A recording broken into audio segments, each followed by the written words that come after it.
Hi, it's Dr. Kathy Miller from Indiana University, coming to you today from the 2023 ASCO annual meeting in Chicago.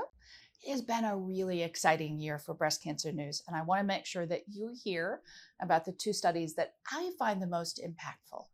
One is the NATALEE study, looking at ribociclib in adjuvant ER-positive patients at high risk of recurrence. You saw the press release a few weeks ago. We now have the data. No doubt that this is a positive trial. Now, the details here are important. These were pre or postmenopausal women, men as well.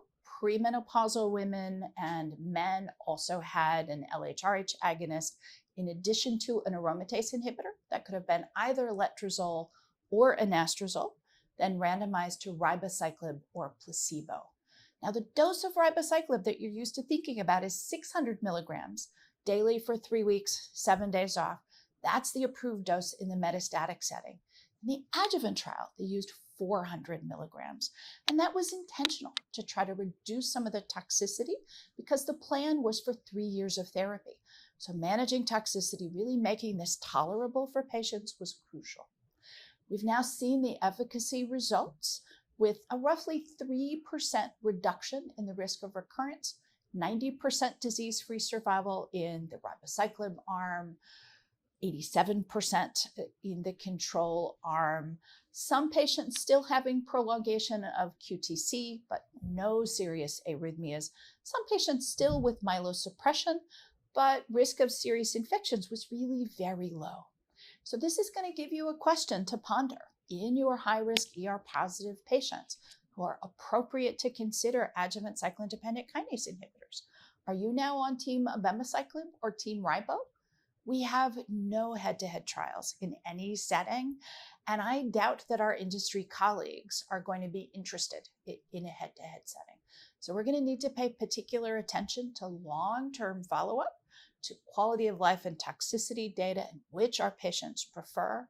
And we may need to think about other ways of doing those direct comparisons with public funding, where we can get the answers our patients deserve.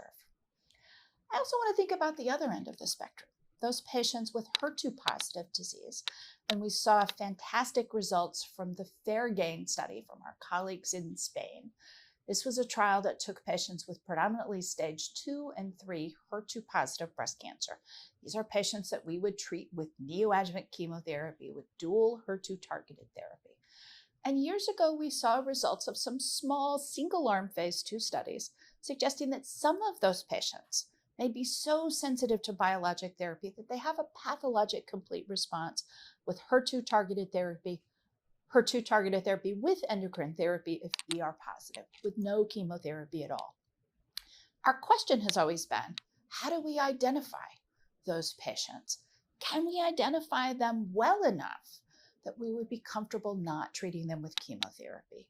And a really important question, if they didn't get chemotherapy, what's their long-term outcome? The FAIRGain trial lets us look at all of those things. So the FAIRGain trial gave patients 2 cycles of dual HER2-targeted therapy, pertuzumab and trastuzumab, hormone therapy if also ER positive, and they got an FDG PET scan after 2 cycles of therapy. If they had a significant PET response, those patients were then randomized to switch to chemotherapy, standard TCHP, or continue biologic therapy alone for a total of 6 cycles. They then went to surgery. If they had a pathologic complete response, whether they had gotten chemotherapy or no chemotherapy, they completed the HER2-targeted therapy. If they still had residual disease, they got chemotherapy if chemotherapy had not been administered before, and they may have gotten other HER2-targeted therapies if they had already received chemotherapy. Now, overall, over 300 patients in this trial. My memory is roughly 2/3 of them had a PET response. About 86 patients randomized to continue biologic therapy had a pathologic complete response. So about 1/3 of those for whom the PET imaging said they were responding with biologic therapy only had a pathologic complete response. They have now been followed for 3 years. 3-year disease-free survival results look very reassuring. Of those 86 patients, 1 patient who had a local recurrence, no patient who had a distant recurrence. This is what we've been waiting for. Can we identify those patients who have an excellent prognosis with biologic therapy alone so that we can avoid the toxicities?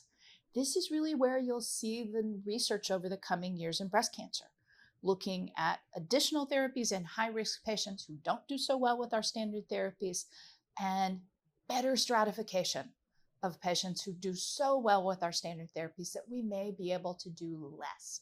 This is one of the ways that we'll be able to do that. And I look forward to sharing those results with you over coming years. I'll be back with you again soon. This is Dr. Kathy Miller from Indiana University.